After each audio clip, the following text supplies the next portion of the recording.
Hey, how's it going, everybody? Dieter Kurtenbach here in Oakland. Warriors just lost to the Portland Trail Blazers in Oregon 129 to 107. It was not a blowout, though. Do not get this game confused with a blowout. The Warriors were in this one up until, I'd say, about the final 4 or 5 minutes. And ultimately, they ran out of gas, and ultimately, some things went against them. Let's break this one down. Number one, Steve Kerr got his All-Star break started a bit early on Wednesday night as he just went apoplectic on the referees in this contest, and you can't say that he was without cause. Draymond Green called for a flagrant foul late in the fourth quarter. It was very clearly not a flagrant foul. If that's a flagrant foul, then we have to really reevaluate how we're dealing with basketball from here on out. It was a hard foul, no doubt, but flagrant. There's no malintent. He got mostly ball. Laughable call all around, but the referees felt like they needed to make a statement against Draymond Green, apparently, and Steve Kerr called them a bunch of words that I can't repeat, got himself ejected from the game. And that was an 8-point swing because not only did Kerr get 2 technicals, Draymond Green got a technical, which he seemed like the coolest head in the entire situation.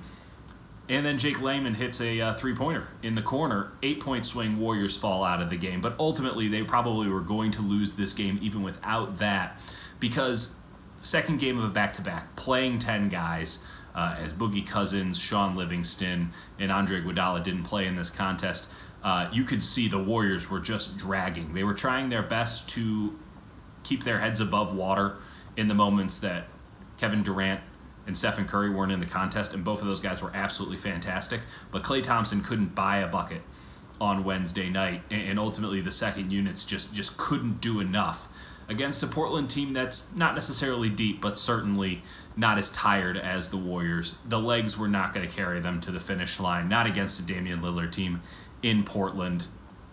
It was inevitable. Steve Kerr gets some bonus points in the locker room, stands up for his players, and the outcome of the game, only changes for better. So I wouldn't read too much into that one.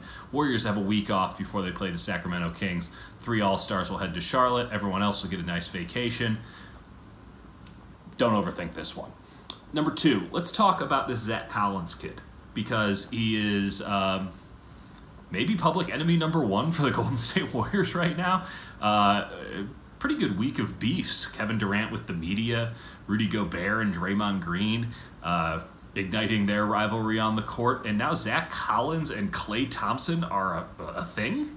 This is a legitimate rivalry? I don't know, but Zack Collins ran his mouth all game, and you got to respect it. Certainly if you're a Warriors fan, you can't get too upset with anyone running their mouth all game. You are a fan of Draymond Green after all. But Collins, bench player, I think a second-year player out of Gonzaga, yeah, he had a lot to say to a lot of people. And he had a fairly decent game, but Klay Thompson took a little bit of offense to some of the things that he said, and that turned into a kerfuffle of its own. That's something to keep an eye on. I mean, these two teams very well could meet in the playoffs, and if Zack Collins and Klay Thompson have a weird, strange rivalry in that, it only adds to the fireworks because these two teams bring it every single time they play each other. It is a really fun matchup. Mixed up in all of this nonsense and extracurricular activity, this was a really, really fun game. And it's important to mention that. It just got out of hand for the Warriors because they didn't have the legs in the end. But Kevin Durant had 32 points, all of those coming in the first 3 quarters. Stephen Curry, 32 points, all of those coming in the first 2 quarters. The Warriors only scored 12 points in the fourth quarter. Yeah, I think it was mostly their legs, not those technical foul calls. Durant and Curry were just absolutely spectacular in this game. But they're not the third point. The third point is I got to give some props to 2 guys coming off the bench. Jonas Jerebko was absolutely fantastic coming off the bench again.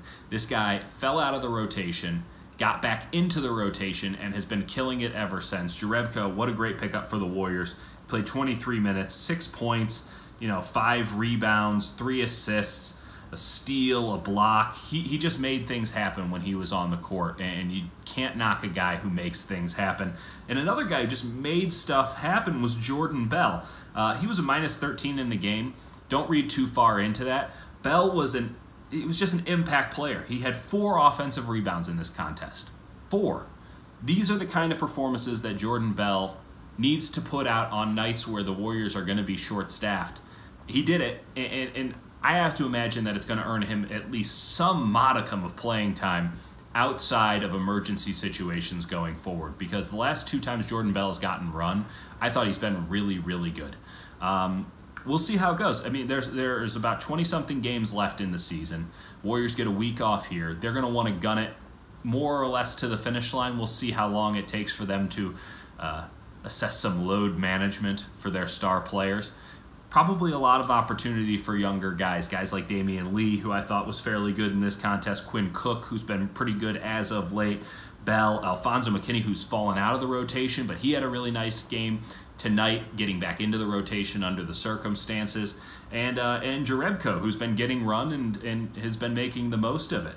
And by the way, Kevon Looney I thought was fantastic defensively in this contest as well. There were a lot of positives to glean from this game.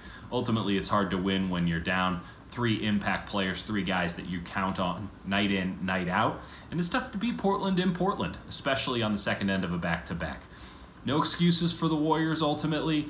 You gotta play hard. They had a chance to win this game. It fell out of their hands. I wouldn't think too hard about it, though. We'll see you on the other side of the All-Star break. Warriors and Kings. You want to talk about a fun game. Get geared up for that one. I think we need a whole week to get the engine prime for that contest. It's going to be some fun back-and-forth basketball at Oracle Arena. I'll talk to you after that one.